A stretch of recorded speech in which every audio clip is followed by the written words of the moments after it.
Hi, this is Kim Nelson with Jewelry Design Department at FIT.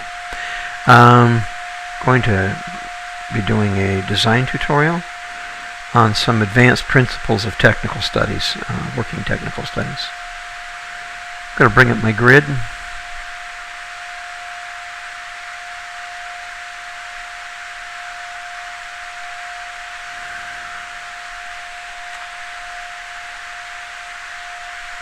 And show it. Okay. And I don't want to snap to it, so turn that off. Okay, so I'm going to draw the front view of this laid out flat. I have my stone depth. This is an existing stone, so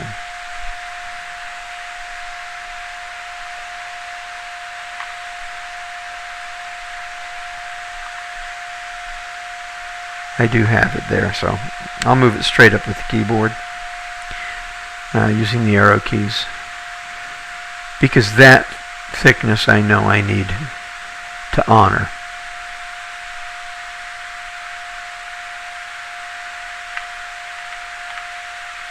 Okay.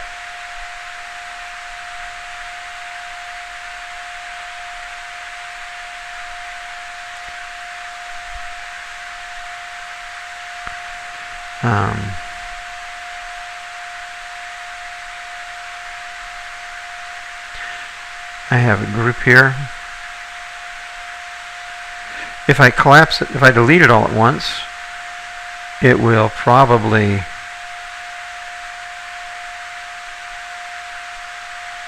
cause tremendous difficulties for me.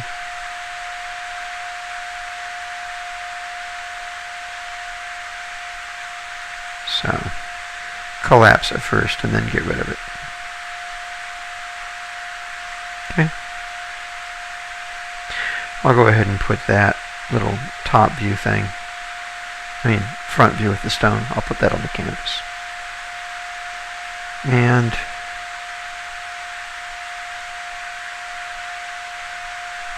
commence to draw. Want a good size sketch brush, plenty of grain.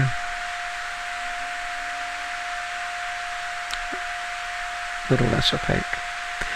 Okay, I know I want to have a bezel. In fact, I've drawn one. The bezel comes about to my grid line.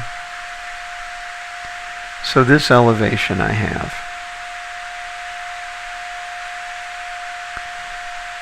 I know I have this ramp.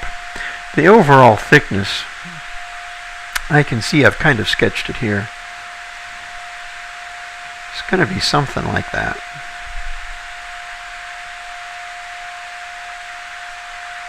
Okay.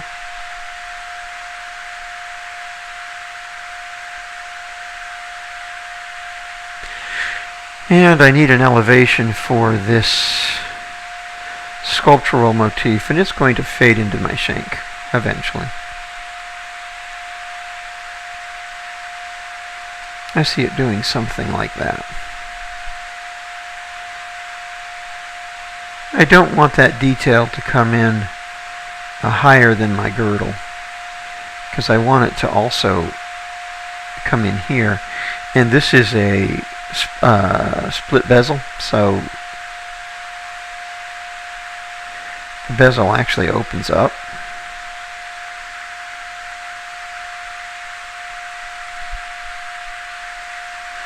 And since this detail is consistent,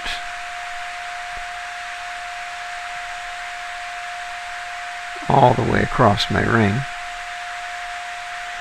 I want to have that in, which means this might be a little bit high.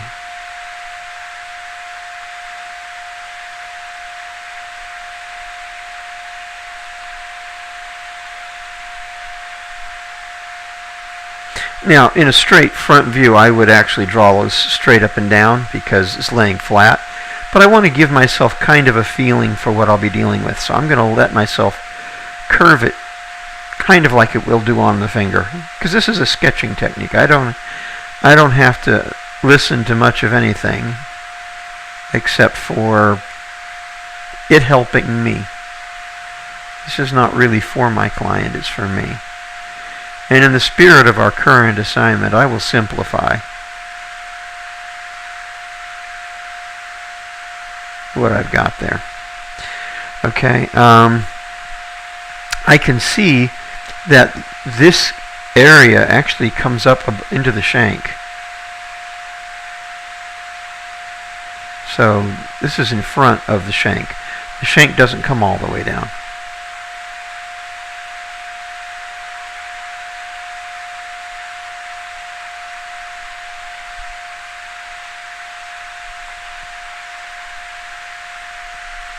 Okay. I have these insets of color that start right at here. They end here.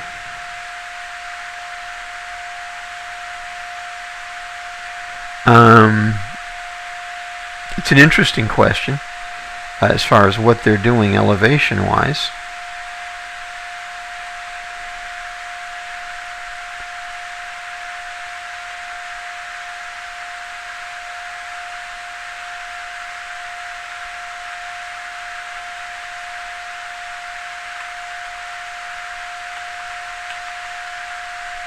Okay. But I do have a rim here. I'm going to simplify my design and make that a single. Well, no, I won't. I'll keep it double rims.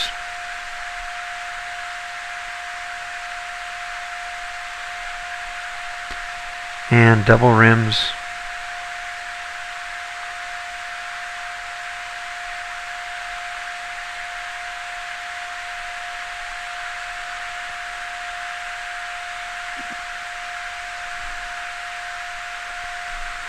Something like that.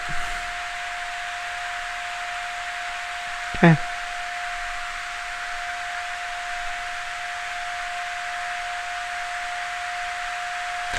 Seeing how this comes in, whether I would see a little bit of this biting into that. I think I would.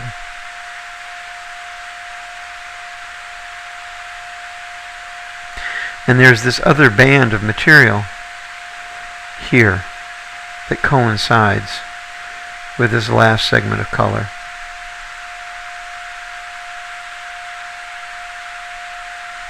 And it's not really shown as an elevation. It's shown as like a cut. But I'll see what I think about it with a little elevation.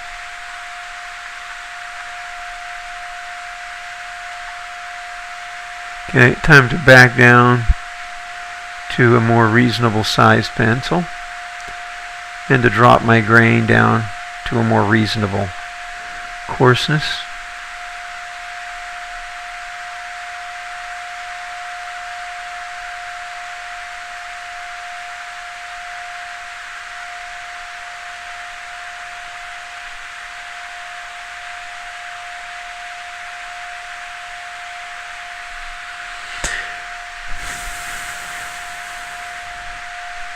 I think these are slightly domed.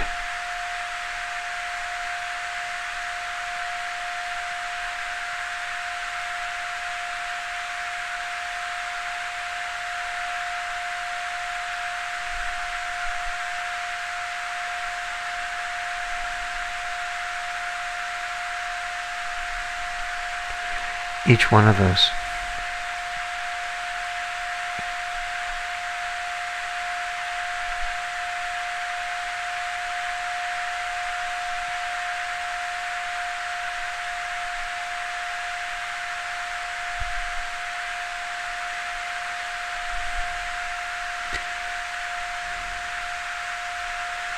The drawing isn't perfect. What's important to me is to get the principles. You know, I'm going to have doming all along here. The stone color portion will be like a low cabochon, and each of the little rims will also be that way. Going to go to a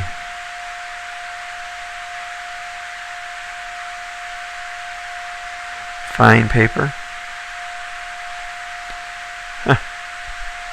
Thank you, Painter, for making it impossible for me to access that pop-out.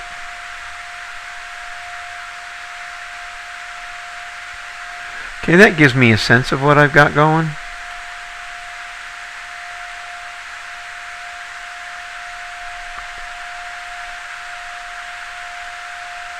Lots of ribs and elevations. I have to think about what's going on here in the front. And that color can't come all the way down to the shank. It just can't.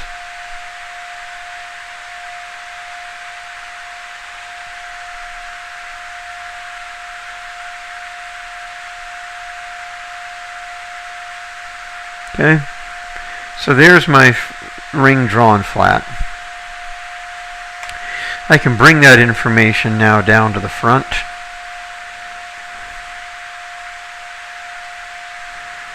Kick up my brush. My grain a little.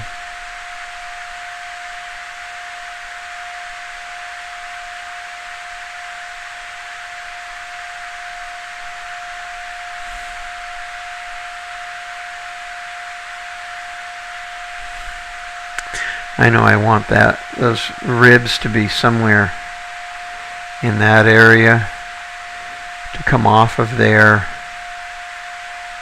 come down halfway. Yeah, this fades in about halfway down the shank.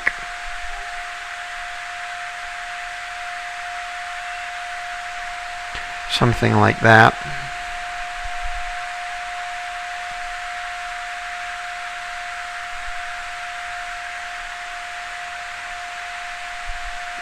Probably a little less high than what I did in my rhino maquette for the remaining material.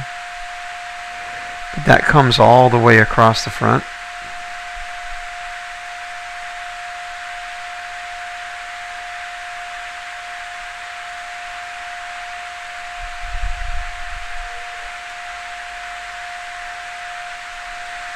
And then these three flutes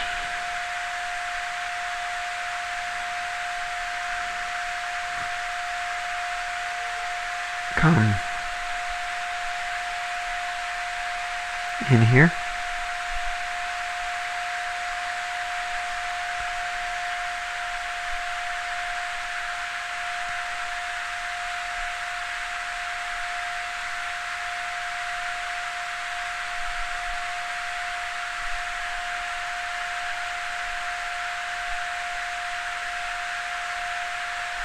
Okay.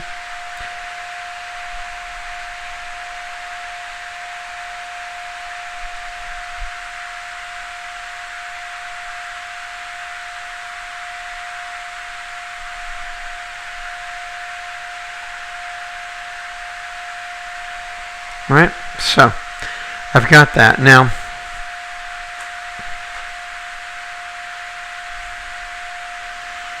this information, I'm eyeballing this distance,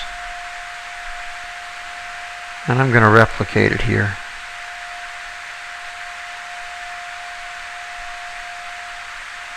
Somewhere in there. First color. Double flute. Second color. Double flute. See, I ran out of room, which is the point. So there's my single flute at the end. Kind of wraps down around the cut bezel.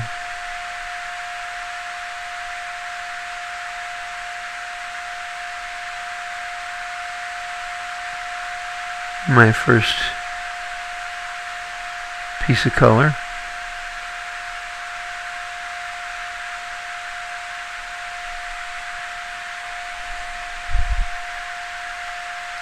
And I think I can let that ride up a little higher.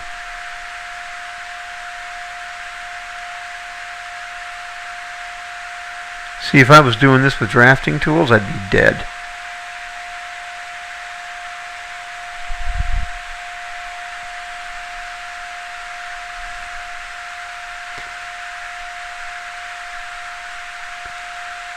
the double cleat.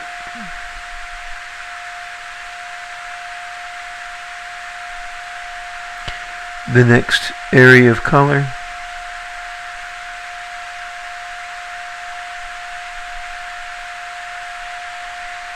The fact that these areas of color are now wedges as they go around the finger changes the math a little bit. And I'm okay with that. As long as they don't go past halfway down the finger, I'm alright.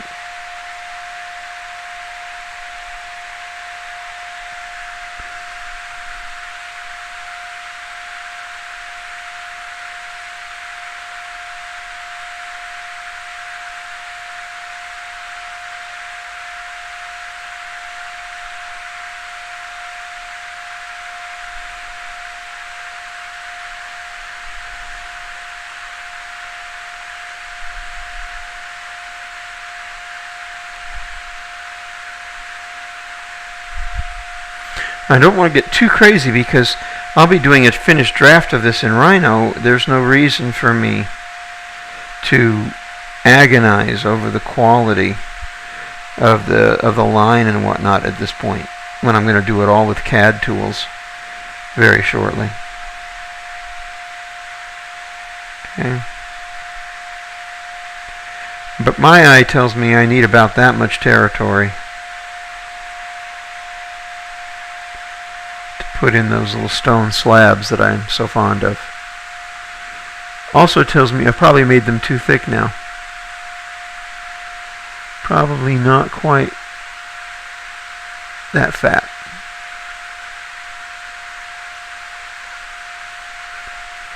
Okay, good enough. I know that there's also an elevation of metal in here.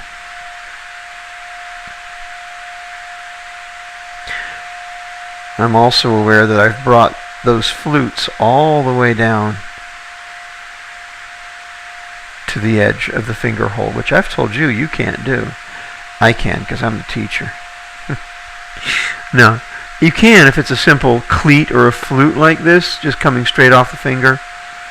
It will get buttered up along the edge where the polisher cleans out the finger rest. This is also a handmade ring, so I have a little more leeway. Okay, it turns out that this detail is going to fade in a little bit below halfway. That's okay though.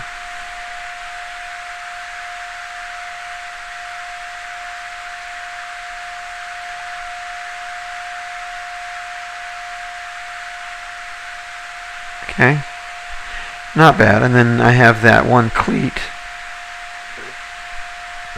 across the outer raised rim here. It's about as thick as the stone, just about.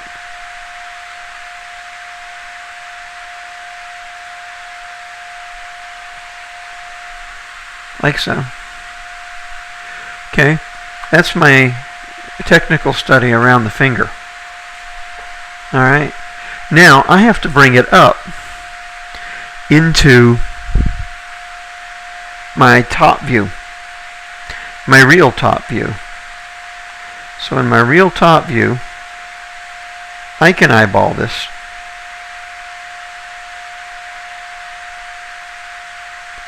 And I can actually turn on the rest of my symmetry to help me out here.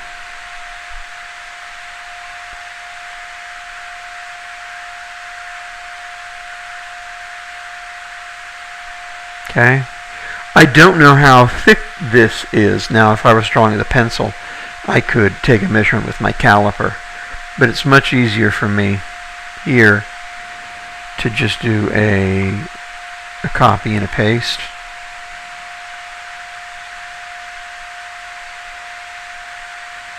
And to bring that down,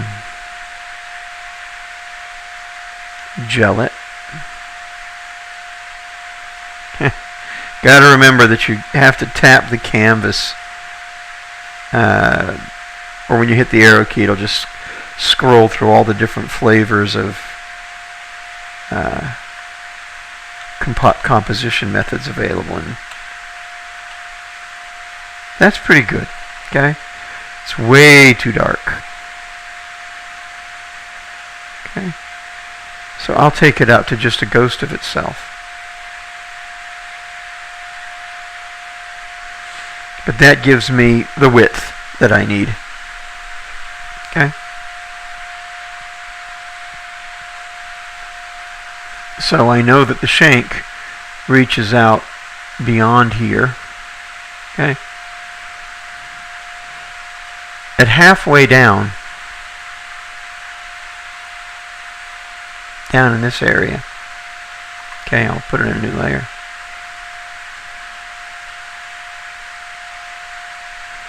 And I'll get a different color.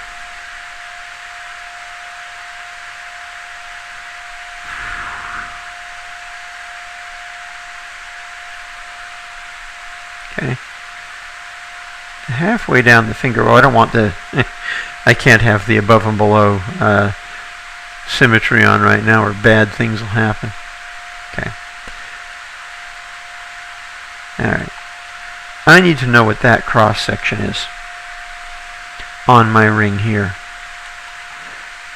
I also know that my ring is now officially a little bit fatter than that. Not much.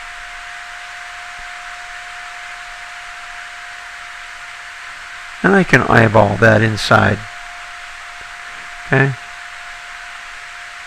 I know that this represents this area here, which is 2 boxes wide. You can see it. This is halfway down. Roughly right here is halfway down. It's actually, yeah, where it's fading into the shank. So, yeah, and that fits within 2 of my grids. So this cross section should also fit within 2 of my grids, okay? But now I can bring back my symmetry.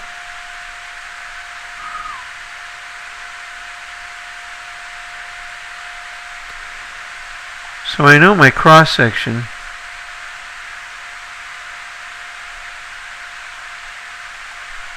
is going to look something like that.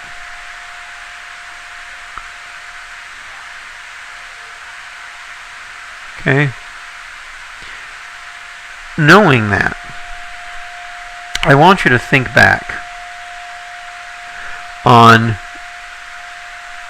when you drew your transparent ring. It's not going to come straight off of here. There's a fatness of material, for lack of a better way of putting it. It's going to come off like that.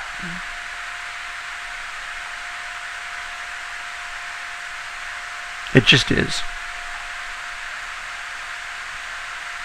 As I come into here, and I come up and around, I have to give myself a little more thickness.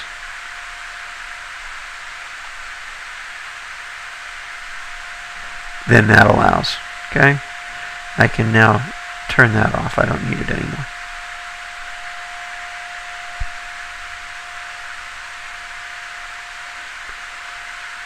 So that's the body of my shank. My thickness. These 3 guys should be about where they started. I know that as they come around, they actually go in towards the center a little bit.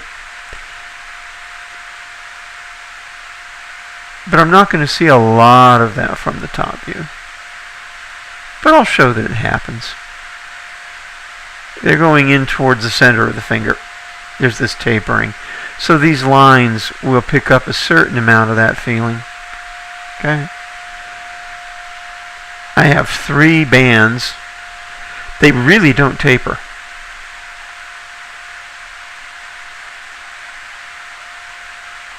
They go straight. Okay? And at this point where they're coming around, I have a couple of, they're the high part. They're blending in right here. That's going to be confusing to show my client.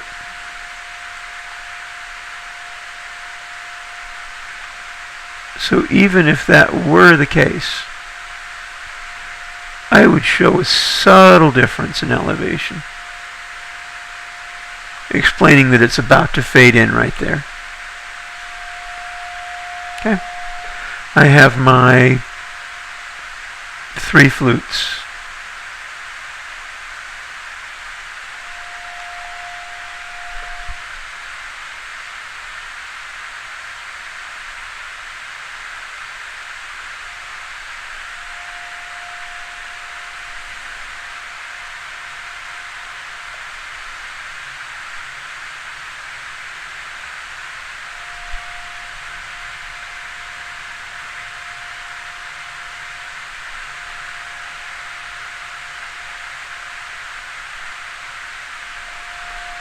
Okay.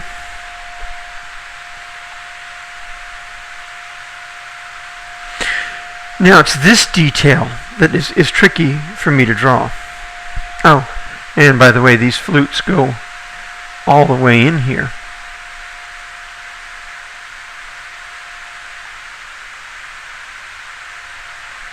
They cut the bezel.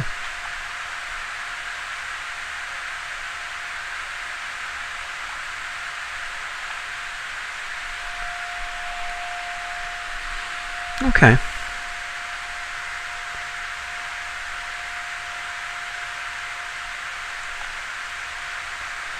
Pretty good. Feeling an urge to go to a smaller brush, probably because I've zoomed in a little bit. Alright, this cleat here. Alright, if I drew a straight line, it's as far out as the shoulder. In fact, it's a little bit farther out. This might be the widest part on my ring, which I'm going to make it because that'll make it easier for my client to understand. So just the faintest line, and it is fluted just like the bands it crosses. Okay. The edge of it is actually here. No, it's not. It's about there. Okay? So,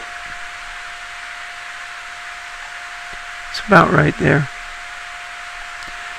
I need to show that these are rounded now. More rounded than they are at the edge. And the reason they're more rounded than they are at the edge is because these are more fully rounded pipes as they come up the shank. And as they blend into the shank down here, they flatten out. And I can show that at least a little bit here.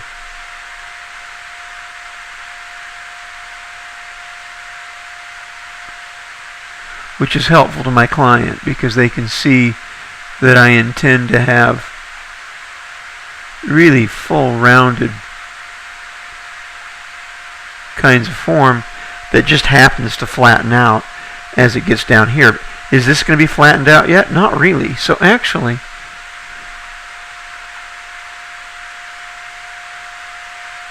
this raised bar will show more curvature because we're still a ways away from the blend-in point.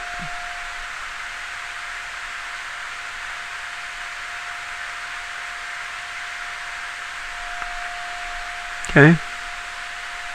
Now I don't see I see the edge and the top of this. I'm going to indicate that. It's going to be very subtle. Okay, and I can now turn that off. I don't need it anymore.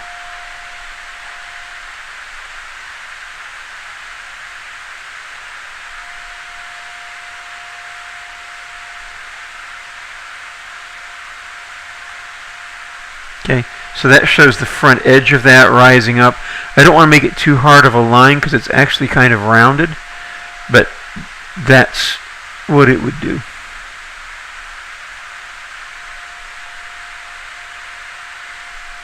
Okay.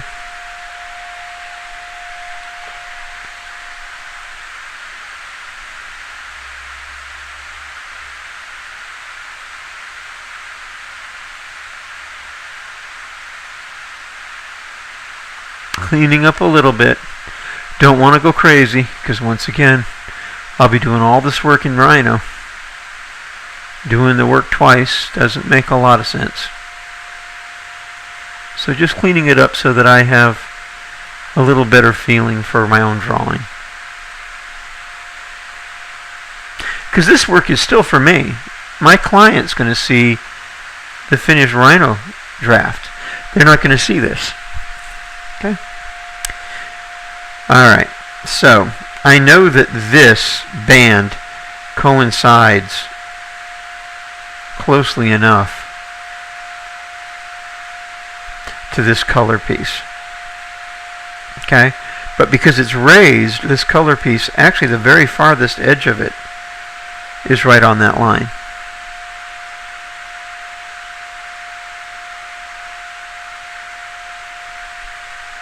Okay?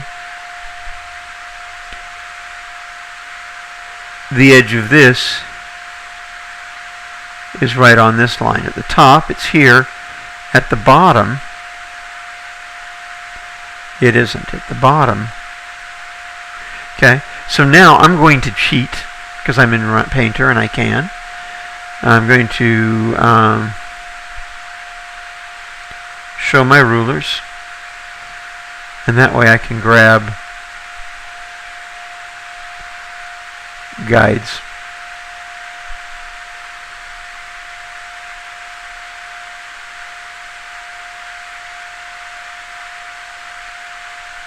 Okay. So at the middle, it's roughly this. Okay.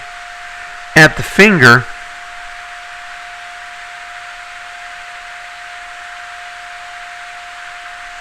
that same channel comes all the way down to there.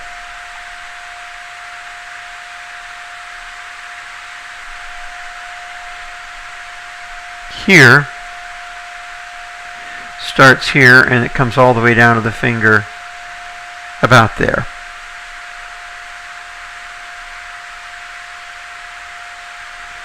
I want to follow the shape of my shank. My shank is not really round, it's half round. It's straight and then it rolls away. Okay?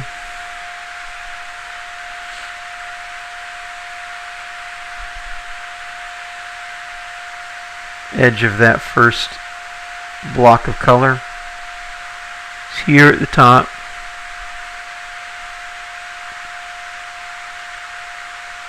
And down here at the bottom. And I want it to have a roundness.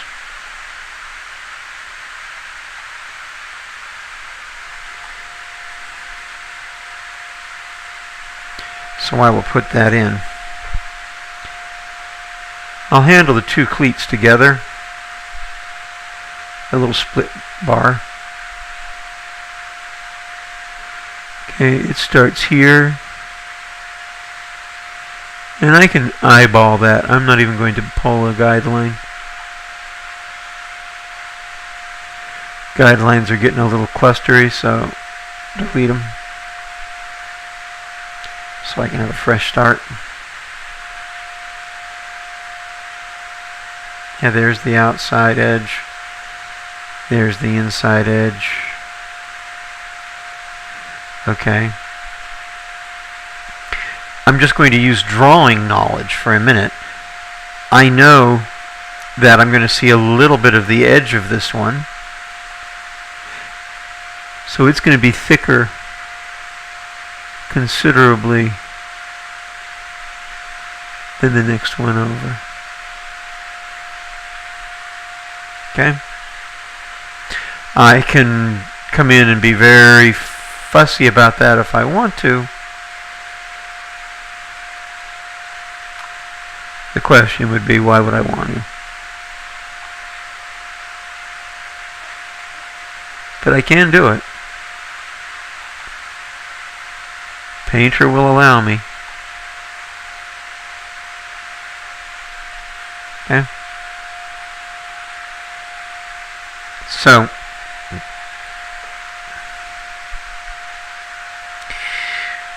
the next bands of color, or double bar, starts here and ends here at the center, up at the top of the ring. At the bottom, it's way over here, but at this point, I'm just going along with what I believe to be the case.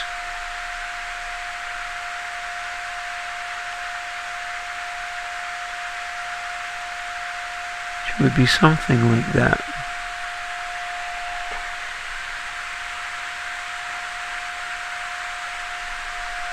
Okay. The guide tells me that I had this a little bit wrong when I hand sketched it the first time. It's actually more in that area.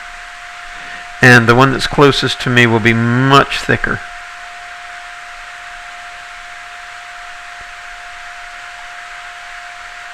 The second one will be almost just a hint. Kill some guides.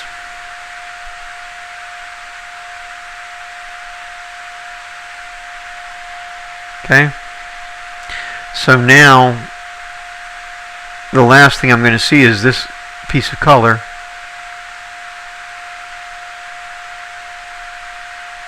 And I have that accurate. And I'll see just a trace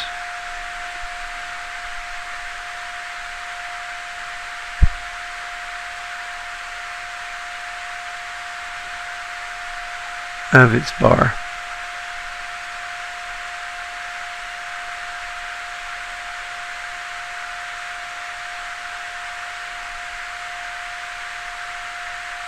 Okay.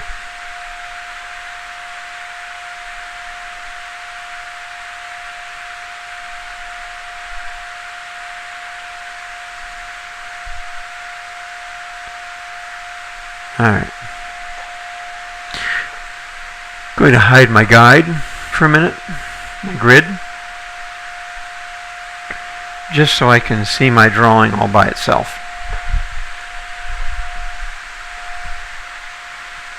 Make any changes I might have to make.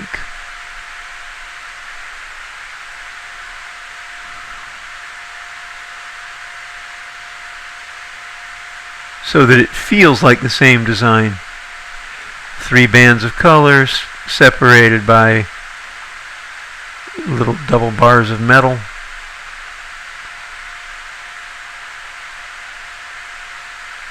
Little double bars of metal should get appropriately thinner as they recede around the shank. Think eternity band, the way those ellipses get narrower. It's the same thing.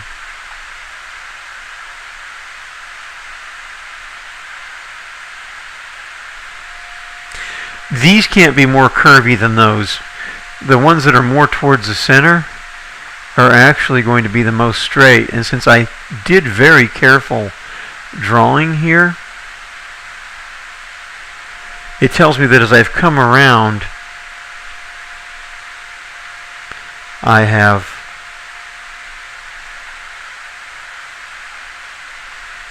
cheated a little bit.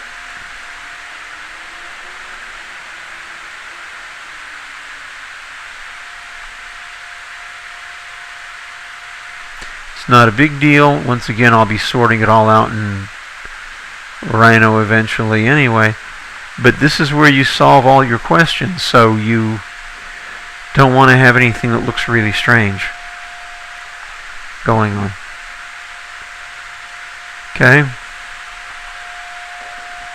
So I have taken the front view and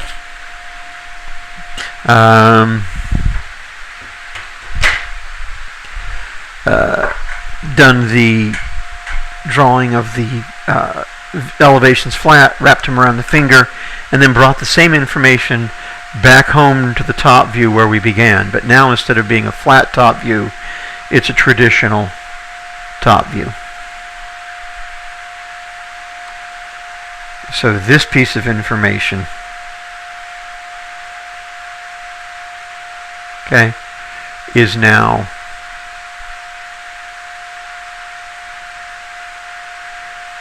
referential only.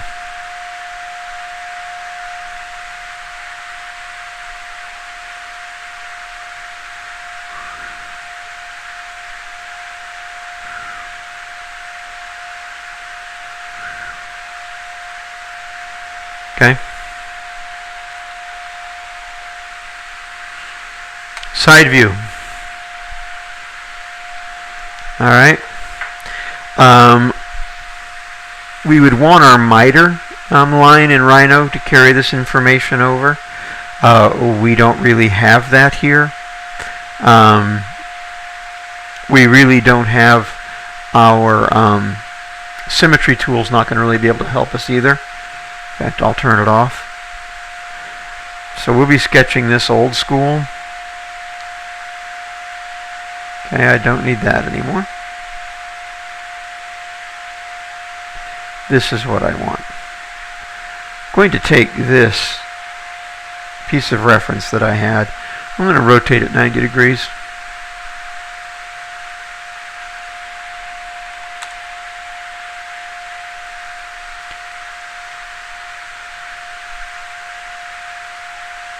And I'll center it up.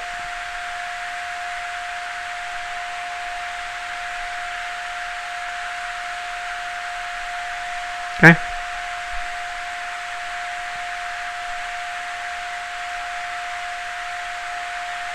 And commence drawing my side view.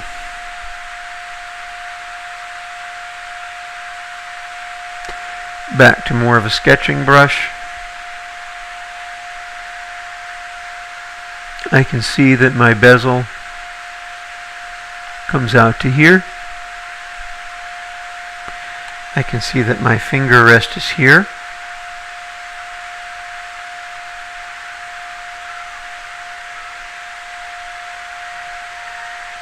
Okay, that's an important thing to have in my drawing.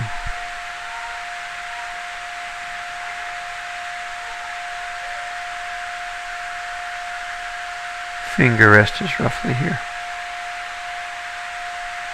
Okay. So start to draw my elevation for my. I'm going to move my toolbar over so I can get a hold of this. Elevation for the tops of those flutes is right here. But they won't hit that elevation until they're all the way in here by the stone. Which means by the time they round the corner, it'll be more something like that.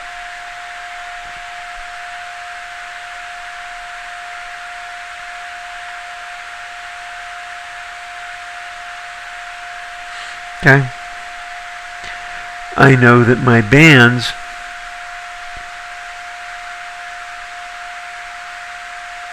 start about here.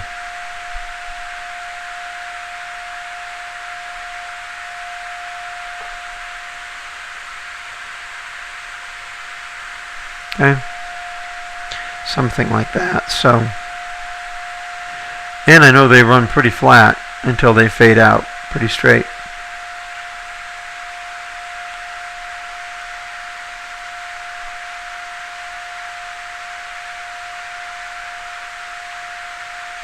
Now, this shank is in the middle, so I can see if I'm drawing things way off. Maybe I don't have this reference image centered up in the background, but for whatever the reason, I have to be careful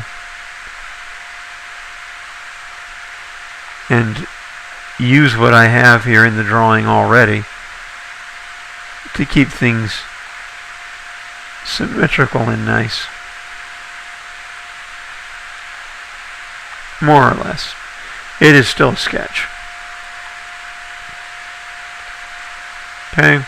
These come to about the same elevation. I'll draw them simply first. I'll divide them into individual flutes in a minute.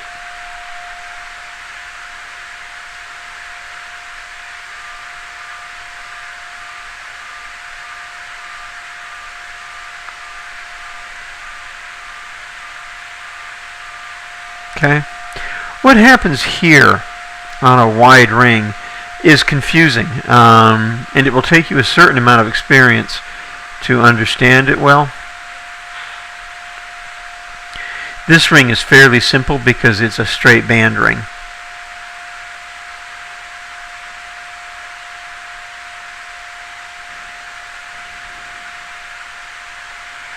And it is about this wide at the top. Bring back my grid.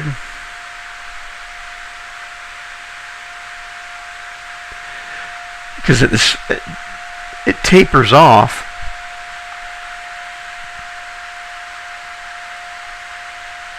So that down at the bottom, it's well under 2 boxes. 2 boxes looks like this.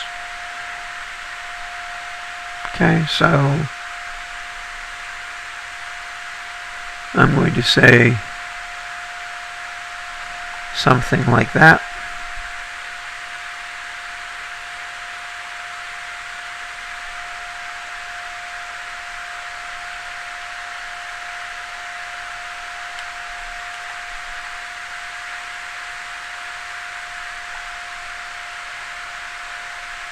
Okay, and once I've got that, this is pretty much through being useful to me.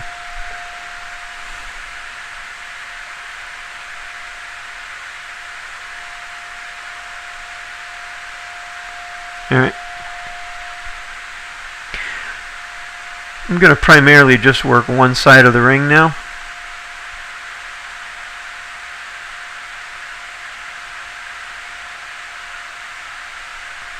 Okay. I didn't get the extension on this anywhere near right. These come all the way out to here. And they come down from the... This is the highest. This is the lowest. We have to capture that here.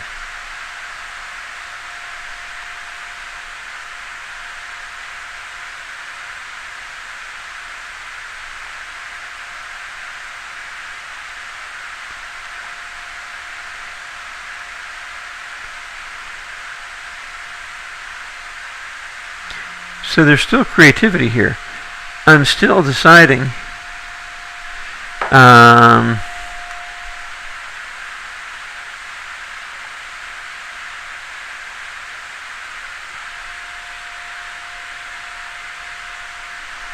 okay, how much of it, I mean, because this could slope in like this. It could come up and come almost straight over. I have to decide in the side view what the shape of that is, and it's the only view you can see it in, so it's important to get right now that I'm in the proper view to sketch it.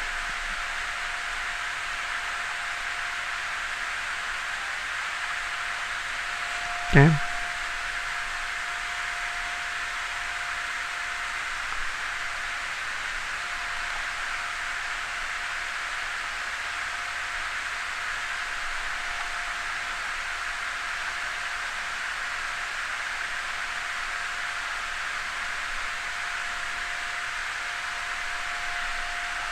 Alright, so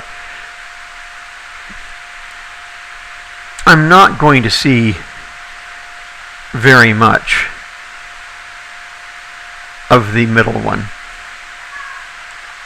It's going to almost be entirely the sidemost one. I can turn off my grid again. It's going to be almost entirely that one.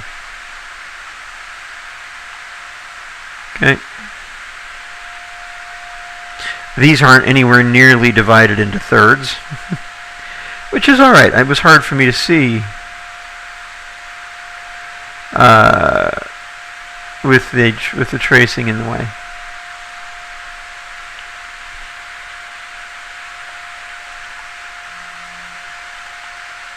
So I will come back in and make them more evenly third visually.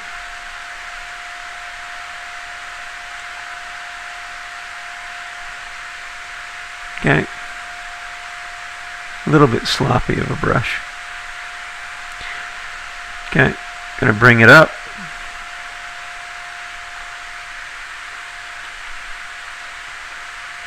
Now, I don't have to put all of the detail into every one of these views. If I think I understand something well enough to go ahead into Rhino and either model or draft it there, I don't have to keep adding information. Time's money. So I don't know how much more I would need to do here, because really most of the information about these features is already found. It is going to be important to show that this is where they fade, right here. Okay, that's where they fade out. So the line for these will come straight down, because they really taper almost not at all. And they'll fade out right there.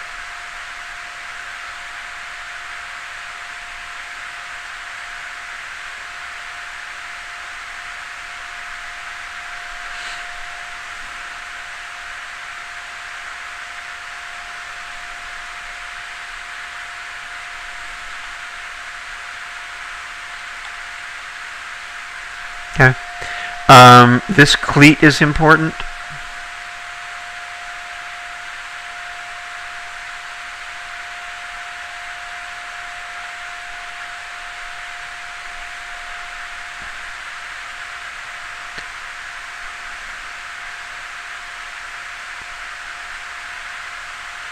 It's not going to show much of an arch here at all because we're almost halfway down the finger. So it'll be just almost a straight line. It'll show more of a bump here because it's moving farther up the side. I think I've made that too thick, but not a lot. And mind you, part of what I see here is the thickness of this, so I'll indicate that too.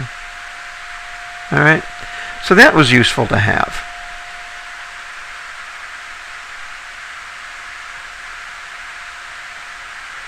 The last flange for that colored stone is there.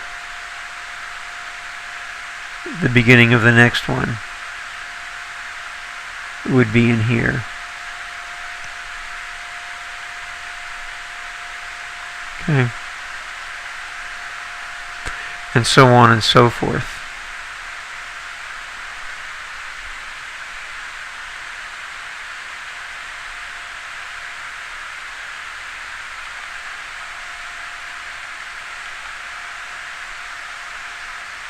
Be aware of how far this rolls off because the bottom of that's way down here.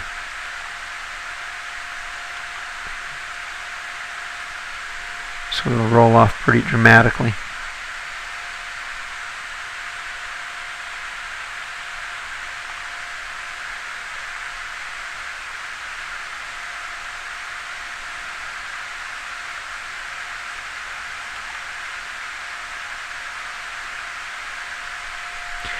So if this design seems intimidating to you, be aware that many of the things that you've shown me in class are more difficult than this. And you're going to want to simplify your own designs accordingly.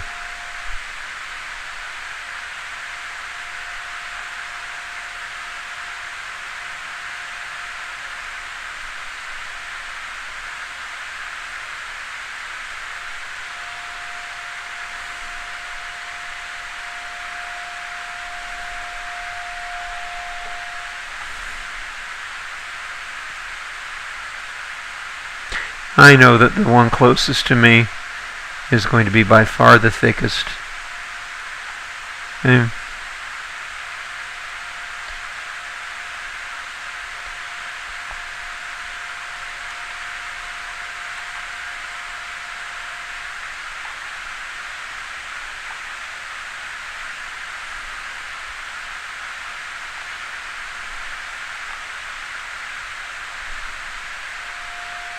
Okay, something like that.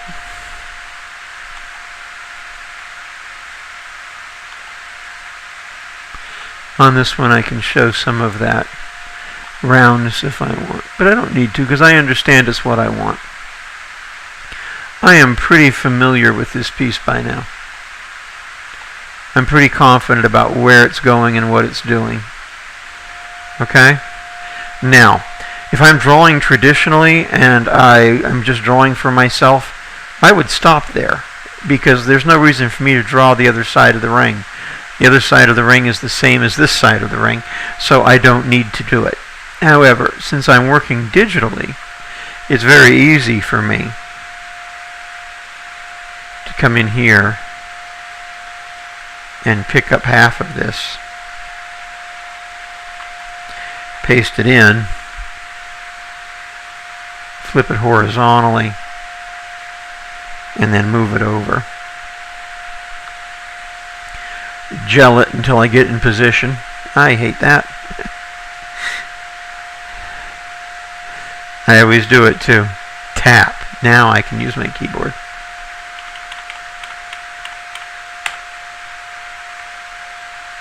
Okay.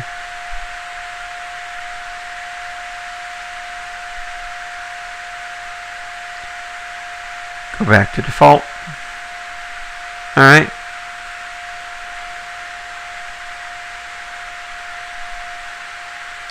If I watch up here at the corner of that stone, when I turn it off, turn it on, it gets narrower. That means I need to widen up a little.